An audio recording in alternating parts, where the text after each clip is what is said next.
Welcome to the Old Fashion Masonic podcast, where we talk all things Freemasons while drinking an old fashioned. I'm Brian. I'm Dave. And I'm Steve Craig. So you saw Steve on a previous episode, a pretty decorated Masonic career. But we're going to talk about something that may blow your mind. We're going to talk about how there's a tie, if we may say, between Masonry and Vladimir Putin. It's as crazy as it sounds. It's not a hook. It's not like our silly thumbnails. You're like, what are these guys clickbaiting me? This is real. So, Steve, tell us this story. There's a really great guy. He is Grandmaster of Russia, has been for the last 6-8 years. His name is Andrei Bogdanov. And I met Andrei 7 or 8 years ago at the European Conference of Grandmasters for the first time, and I've met him multiple times since then. He usually has Yerlan Besimov with him, who used to be the Grandmaster of Kazakhstan, as his translator. Yeah, everyone knows that, right? And Andrei claims that he doesn't speak or understand English. I believe he understands pretty well. Okay. In any case, so in talking to Bogdanov, one of the things that he wanted to do was to get DMLA started in Moscow. And I said, okay, great, let's do that. Well, the problem is I can't get kids over the border to put on the degrees in Moscow. All right. So what Bogdanov did is he flew 22 kids down to Belgrade, Serbia, and our Serbian kids put on the degrees and we shipped them back. So the backstory on Bogdanov is that he has twice been the individual who ran against Vladimir Putin in previous elections.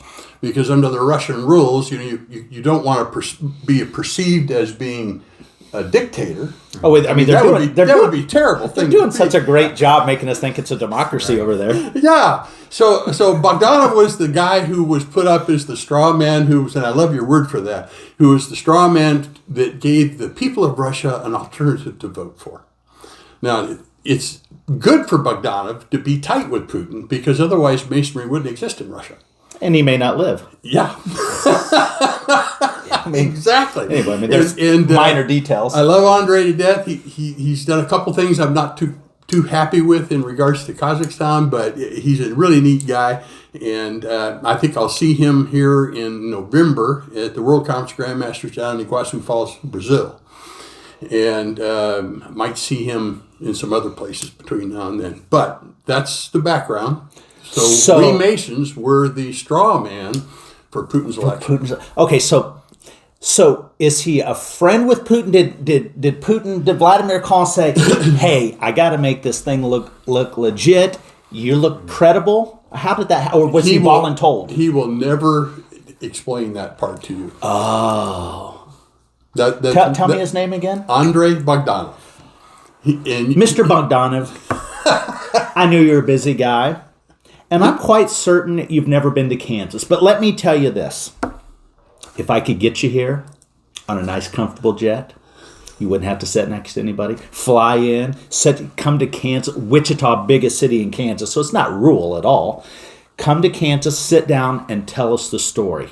We would love that. We would take you to get some good Kansas beef. We would. The problem with that is he couldn't go home and his wife and kids would disappear. Don't listen to what Steve has to say. And one of his kids is the master counselor in Moscow right now, so I don't want minor details. Listen. I'm trying to sales pitch this, and I have my competitor shutting me down on this. So, anybody else that might think about running against Putin on the next election, before you do that, we'd love for you to have you come on the Masonic podcast because we'd like to know the background because Dave loves politics. I do.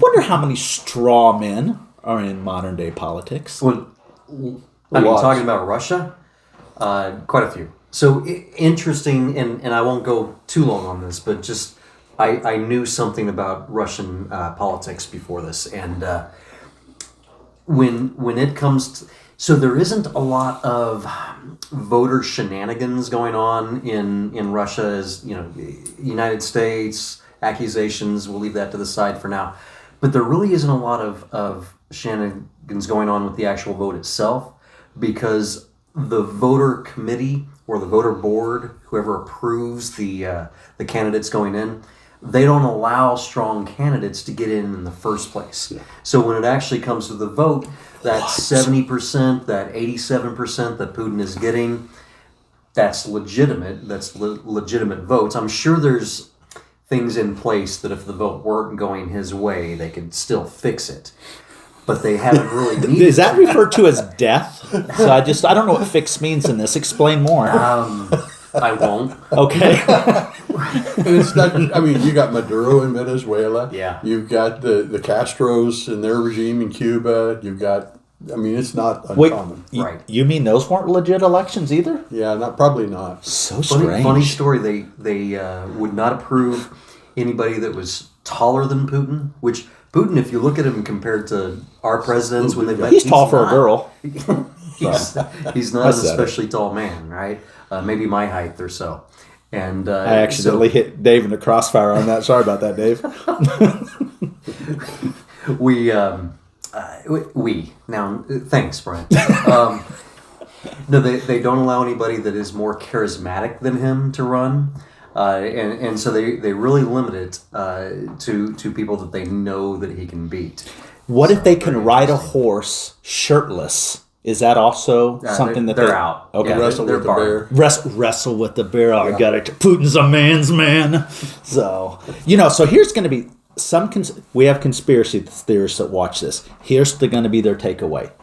I knew it. The Masons are involved. They helped Putin get elected. That's going to be the takeaway. You know it. Somebody somewhere. That's going to be the hot take. Well, if that's they didn't gonna be have the it, hot they take. do now.